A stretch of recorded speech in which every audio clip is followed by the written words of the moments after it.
And joining us now with more on the latest in the Gaza war is veteran journalist and Middle East expert Yoni Ben Menachem. Thank you for joining us. So Yoni, another week has gone by and it seems that Israel is not truly moving forward or making any significant gains in the war. What is your assessment of this situation? I mean, what does Israel need to do or intend to do now? I think we have a lot of gains in the war, but it's true what you said, that Israel is not moving forward.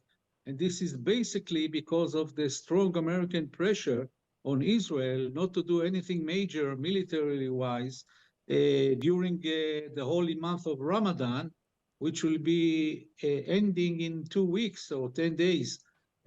So Israel is limited in that period, but I think that we have a few achievements, and what is needed definitely is to occupy the Rafah area and take over the Philadelphia corridor, the pipeline that the weapons are coming from Egypt to Hamas in Gaza Strip.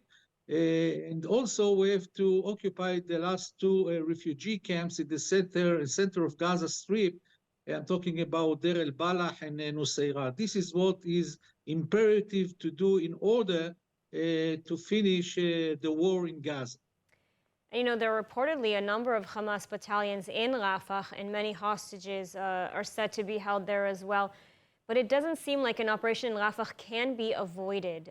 Do you agree with the U.S. assessment that there are alternatives? Of course, there are always alternatives, but we don't want to drag this war. If we do not occupy Rafah in a big military operation, then this whole thing of fighting terrorism in Fatah, in Rafah, and getting rid of the 4 battalions of Hamas that are still deployed there, it will take a few months if we do it by stages like the American wants.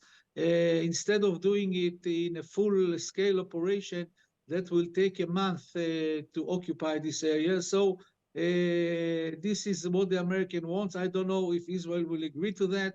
There is a team, a high-ranking team that is going to United States, headed by Minister Ron Dermer and Tzachi Hanegbi, who is the security advisor to Netanyahu. So they are going to discuss this thing with the Americans, and we'll see what will come out of it. I think basically that it's a mistake. We have to get it over with. And also, there are still 2 battalions of Hamas that are deployed in the center of Gaza in refugee camps, Nusayrat and Deir el-Balah, and we also have to occupy these 2 refugee camps. We're talking about a few thousands of terrorists that are still deployed in Rafah and in the center of Gaza Strip, and we have to eliminate this military threat.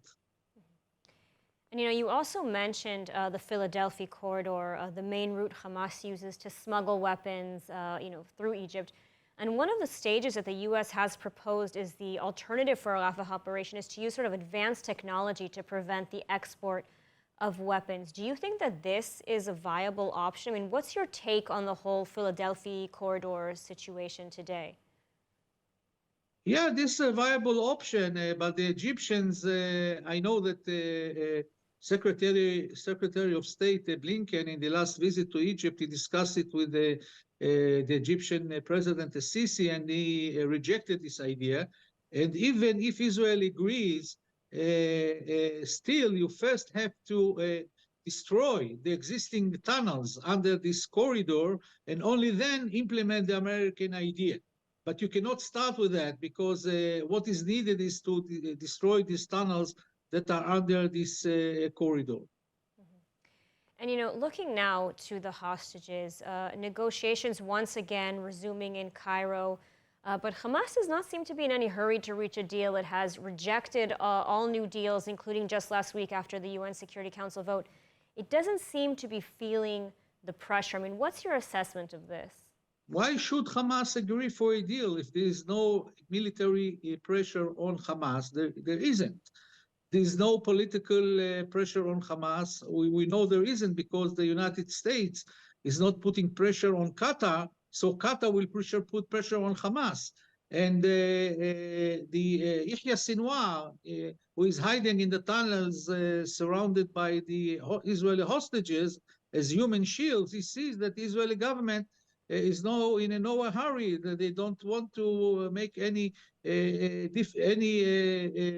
necessary pressure on Hamas to bring about the release of the hostages. So he's in no hurry. He's not in a hurry to anywhere. He's still waiting to see what the Israelis are going to do, and he is sure that he has a good bargaining card, a good bargaining chip in his hand, the Israeli hostages, and with this bargaining card, he can put pressure on Israel and eventually end the war as someone who won over Israel and did not and stayed in power in Gaza. And this will be a big defeat for Israel. This is the way he thinks. And unfortunately, the Israeli government, for some reason which is not clear, they say it's because of an American pressure. But what they should do is accelerate the war and get it over with. Otherwise, Israel will really be defeated. All right. Well, Yoni Ben Menachem, thank you so much for your analysis today. Thank you.